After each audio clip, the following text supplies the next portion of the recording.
Bonjour Éric Coquerel. Bonjour. J-10, justement, avant ce vote de confiance à l'Assemblée sur François Bayrou et son gouvernement. Le Premier ministre a annoncé qu'il souhaitait la semaine prochaine recevoir à Matignon les partis politiques. La France Insoumise n'ira pas. Le dialogue, ça ne vous intéresse pas ?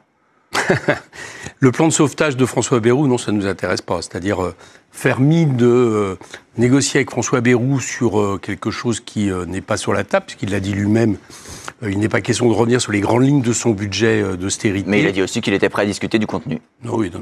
Il a dit qu'il n'était pas prêt à discuter des grandes lignes stratégiques, juste quelques mesures, peut-être quelques mesures mises sur la table exprès pour en discuter. Je pense par exemple aux 2 jours fériés demandés aux salariés.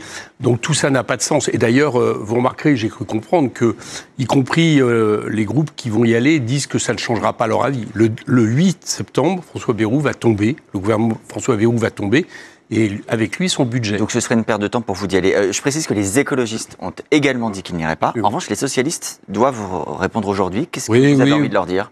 Bon, écoutez, ça les regarde de savoir s'ils ont envie de jouer au groupe responsable, mais j'ai entendu en même temps dire qu'ils iront juste lui expliquer qu'ils voteront la défiance. Bon, ça les regarde, je ne me mêle pas de l'avis du Parti socialiste. Nous, je pense qu'on est cohérents, y compris vis-à-vis des Français qui, manifestement, très majoritairement, souhaitent le départ de François Bayrou.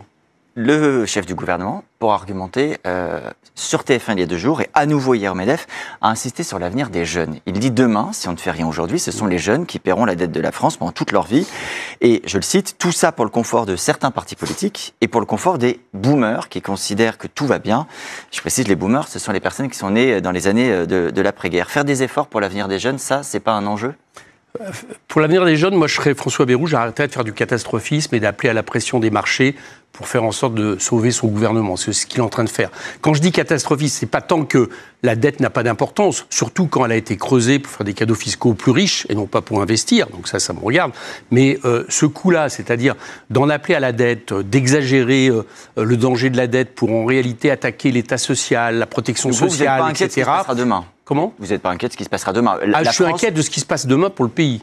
Voilà, et qui est notamment dû à la politique économique et sociale et écologique depuis 2017 de M. Macron. Si vous voulez, je suis plus inquiet quand je vois qu'il y a 1,2 million de pauvres de plus dans ce pays et que maintenant on parle de plusieurs milliers de jeunes sans abri. Je suis plus inquiet, j'écoutais les Alpes de Haute-Provence ce matin, quand catastrophe climatique, vraie catastrophe climatique, l'an dernier, pour la première fois, les investissements en matière écologique ont baissé dans ce pays et la baisse du CO2 s'arrête. Je suis plus inquiet quand l'industrie est à moins de 10% du PIB. Autrement dit, la dette écologique, par exemple, la dette industrielle, la dette sociale, elle est plus importante, à mon avis, qu'une dette qui, permettez-moi de vous le dire, a déjà eu à peu près les mêmes chiffres qu'on nous présente aujourd'hui. Savez-vous combien était la charge de la dette en 2007, par exemple ? Ça vous fait effectivement une différence. 2,7% du PIB. Déjà à l'époque, alertait sur la dette. Bien sûr, et M. Fillon nous avait déjà fait le coup, on était au bord de la faillite. Tout ça, à chaque fois, pour justifier une politique de casse sociale. Donc ça ne marche pas. Et surtout, je le répète là-dessus, c'est une très mauvaise action vis-à-vis du pays, parce qu'à force, on va commencer à inquiéter des marchés qui, pour l'instant, ne sont pas inquiets du tout. La casse sociale, elle sera évoquée dans 20 minutes par les syndicats qui se réunissent tous pour discuter d'une éventuelle journée de mobilisation commune. On a déjà une certitude, ce ne sera pas le 10 septembre, pas la journée de la mobilisation bloquant tout, notamment parce que la CFDT, entre autres, ne veut pas s'y associer. Vous le regrettez ? Écoutez, ça vous regardez de ce côté-là. Moi, ce que je regarde, c'est que Solidaire, la CGT appelle à bloquer le pays le 10. Pas pour faire une grande journée de tous les syndicats. Non, peut-être pas l'intersyndical. La CFDT ne le souhaite pas, mais en tout cas, moi, je prends déjà comme un appui le fait que cette mobilisation transpartisane, cette mobilisation citoyenne qui marche, je peux vous assurer qu'il y a une AG à l'Assemblée Générale hier à Paris de plus de 500 personnes qui s'est tenue, donc manifestement ça fonctionne, soit soutenue par les syndicats. C'est par exemple assez différent, je vous fais remarquer, du début du mouvement des Gilets jaunes, où les syndicats ont mis du temps. Là, cette fois-ci, les principaux syndicats, on va dire, mobilisateurs, d'accord, embraye, et je trouve que c'est positif. Vous souhaitez toujours une grève générale, comme l'avait dit Jean-Luc Mélenchon ? C'est toujours ça l'objectif ? Le 10, oui, bien sûr, je souhaite que le pays s'arrête.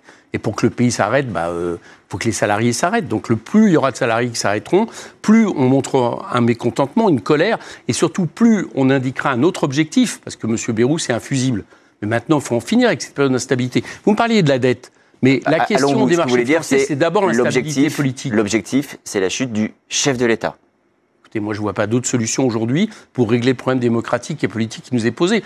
Monsieur Bayrou, ce qui lui arrive le 8, c'est finalement la prolongation de ce qui se passe depuis juillet dernier, où des gens minoritaires ont essayé de rester au pouvoir avec un programme minoritaire. C'est démocratique, Éric Coquerel, de vouloir interrompre un mandat. pardon, vous dites c'est démocratique. Le président de la République a été démocratiquement élu. Certes. Est-ce que c'est démocratique de vouloir interrompre un mandat légitime, légalement obtenu? Remarquez que dans le passé, il y a eu des présidents de la République qui, à mon avis, étaient plus honorables que M. Macron et plus respectueux de l'intérêt général. Je pense par exemple au général de Gaulle, qui ont organisé un moment de leur départ quand ils estimaient qu'ils n'avaient plus l'appui des Français. Donc M. Macron devrait réfléchir pour l'intérêt du pays. C'est lui qui est dans la situation de blocage, qui a organisé une dissolution, entre parenthèses a inquiété les marchés financiers, qui, après, n'a pas voulu respecter le suffrage universel et qui veut, coûte que coûte, imposer sa politique en faveur des riches. Bon, tout ça ne marche plus, qu'il en tire les conséquences. Voilà, je pense que le meilleur service à rendre, c'est la démission si on n'obtient pas la destitution. Parce que, de toute façon, le retour au peuple va être nécessaire. Moi, je nous vois mal tenir 1 an et demi comme ça encore, dans une période internationale, en plus, qui réclame, j'allais dire, une certaine stabilité politique et une voie politique choisie par les Français. Si démission, destitution, bon, scénario hautement improbable aujourd'hui, mais explorons-le, ça veut dire nouvelle élection présidentielle, ça veut dire Jean-Luc Mélenchon, candidat. Voilà, si les élections ont lieu demain, incontestablement, oui. Pour moi, oui, bien sûr.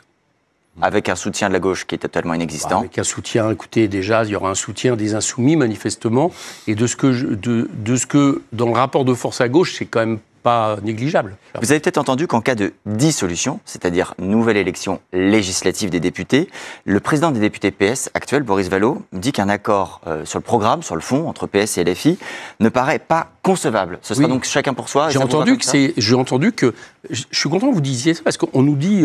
vous êtes pour la désunion, mais depuis quelque temps, c'est le Parti socialiste qui rompt les accords qu'on a eu à Néqueux depuis le NFP. En ne votant pas l'ascension de M. Bayrou en février dernier. Vous aimeriez, vous, aujourd'hui, un accord avec les socialistes ? Programme. Comment ? Vous aimeriez, vous, aujourd'hui, un accord avec les socialistes ? Moi, ce que je veux, ce que je souhaite, c'est un accord sur une base de programme de rupture de tous ceux qui restent fidèles au programme du NFP. Si les socialistes étaient fidèles au programme du NFP, moi, ça m'irait très bien.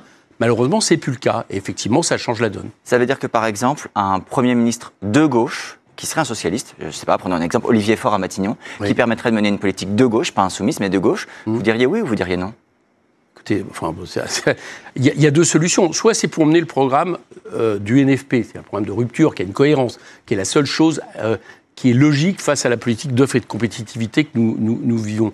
Et dans ces cas-là, je ne vois pas pourquoi les Insoumis n'en feraient pas partie, voire en serait le Premier ministre. Nous sommes leur principale formation. Oui, si c'est pas ça, vous ne croyez pas qu'on va faire une carte, j'allais dire un chèque en blanc à des gens dont on ne sait pas quelle politique ils vont adopter et on ne sait même pas s'ils ne vont pas chercher un compromis avec M. Macron. Voilà, donc c'est ma réponse. Dans ce cas, ce sera non. Merci beaucoup, Éric Coquerel. Merci, Adrien Jeanne.